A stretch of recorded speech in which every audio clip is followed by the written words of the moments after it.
Bend Student Ministry. How are you guys doing? I hope you guys have been doing really, really well and you and your family has been keeping safe.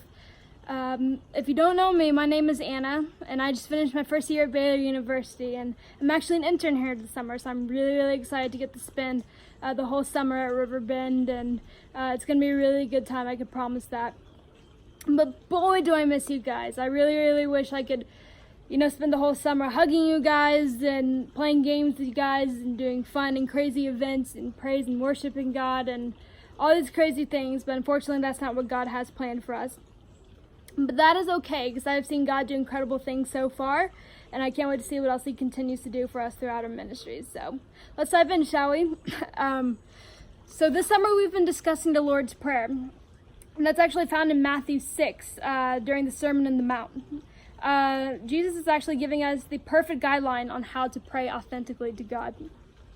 And throughout the past couple of weeks, we've been decoding each verse of the Lord's Prayer to get a more deeper meaning and a more real meaning behind, the words of the Lord's Prayer. So this week we're gonna decode another verse. So let's dive in, shall we? This one is actually really, really simple. It is very, very quick, but there's actually a whole lot of meaning packed into this little verse. So it says, "Give us today our daily bread." Now, I don't know about y'all, but the first thing I thought of when I read this verse was Olive Garden breadsticks. I got really, really hungry, and I started to think, is Jesus really asking us to ask God to give us bread every single day? Is that what he's meaning when he says, "Give us today our daily bread"? Like, give us a loaf of bread every single day? And I'm here to tell you that's not what Jesus is really telling us to do. It's a little backstory.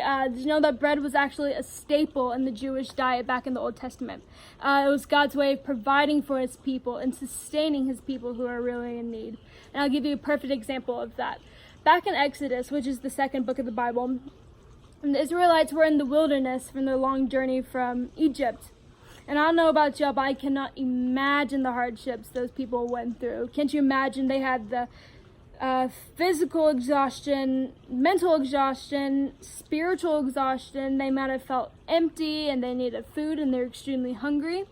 And actually later on in Exodus, the Israelites were talking about how much they missed the Egyptian food and how good it was and how hungry they were throughout their journey in the wilderness. And later on, God promised, and I quote, "Rain bread from heaven." And did you know that the next morning, the Israelites woke up and they found wafers and bread on the ground? Isn't that cool? God was able to provide for them and use bread as a symbol of provision in sustaining his when they're truly in need. So I thought that was really, really cool. God was able to take care of his people, and he truly knew that they were in need. Another example I want to give you, it's not really from the Bible, but it's a common phrase that we've all heard. And I know you've heard it, the breadwinner, meaning the person that makes all the money to provide for the family, right? So the word bread is seen as money. So we're able to kind of see how the breadwinner, how bread raining from the sky, how it's the most powerful symbol of provision of people in need. So we've been talking about all this crazy stuff. We've been talking about Olive Garden breadsticks. We've been talking about, bread falling from the sky. And it's all come to this one conclusion. And in my opinion, this is one of the hardest, if not the hardest lesson to learn from the Bible. And it's this: we need to have total dependence on God. That is a very, very challenging one. Let me tell you guys, but it's such an important lesson to keep in mind.